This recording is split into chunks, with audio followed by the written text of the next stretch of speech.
Mga kasayan, Rusi Macho 175. Kasayan ha.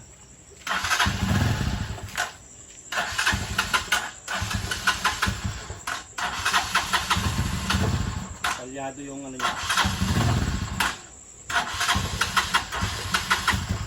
Pagka chinok natin siya,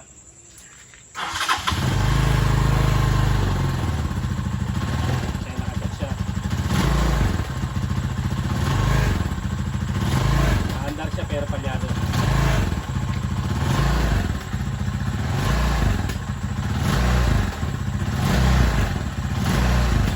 Pagka binaba na natin ito, mamamatay na siya. Sa ibang motor kasi hindi siya gumagana wa. Ito yung mga bagong labas na motor. Yan, nakasaka. Gagana siya pag nakachok. Mahilig mag DIY dyan. Baka natin mamamatay. Pero ang kuryente niya kasi ito. Tingnan nyo kasi ha. Check natin yung kuryente. Patay-patay siya. Baka sa sa motor nyo ganito lang yung problema. Sa mga mahilig mag DIY. Ito hindi pa natin alam to. May nag-share lang sa atin. Kaya share din natin sa hindi pa nakakaalam. Kaya na check natin yung kuryente.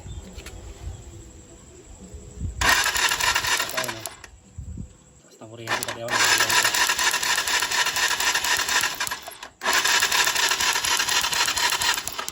Ibig sabihin sa akin napakalakas ng kuryente. Kitang-kita ba dyan? Kitang-kita natin kuryente dyan. Dito. Ibig sabihin sa'yo napakalakas ng kuryente niya.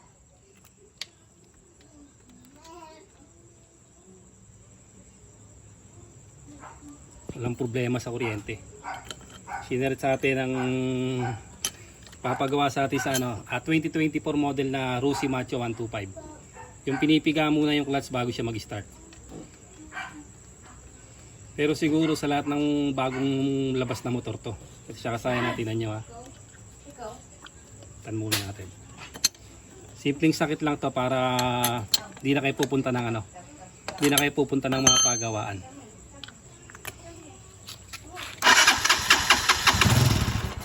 Pagka umistart siya, hindi siya nagtutuloy. Pag chinok mo siya,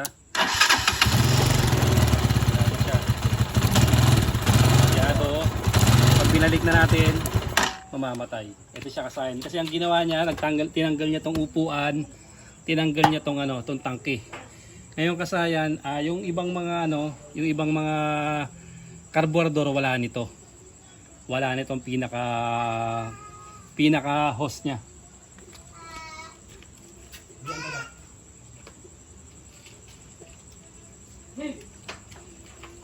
Patutok mo dito. Siya kasaya na. Ito yung mga dati. Yan siya kasaya na. Tingnan nyo ha.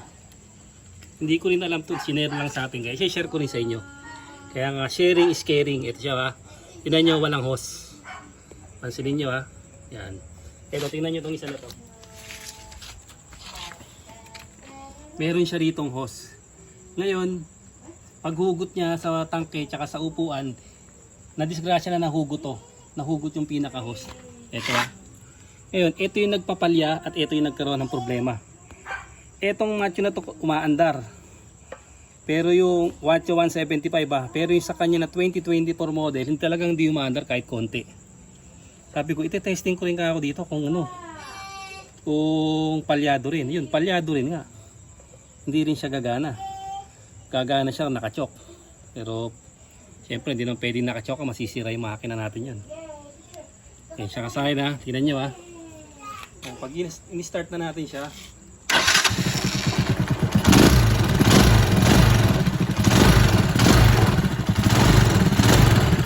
yung pala, ito pala yung importante pala itong to. Pansinin nyo yung carburetor ha. Pinakita ko sa inyo, meron siyang ganito. Tapos ito, ay wala. Yung mga dati ha, ayan wala ha. Ayan o, wala. Yung mga bagong labas lang na meron ito. Yung mga bagong labas lang na meron. Ngayon pansinin nyo.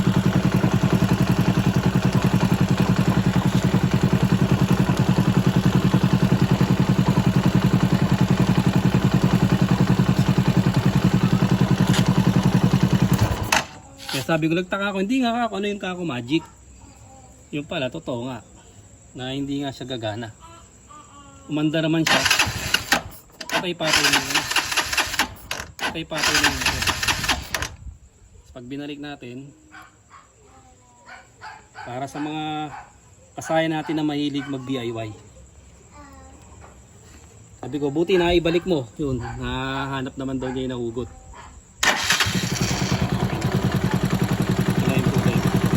Yung pinaka-host na yan, sabi pinaka-ano, ang tawag dito eh, exhaust na tawag dito. Siya kasaya na yung mga bagong labas ng motor.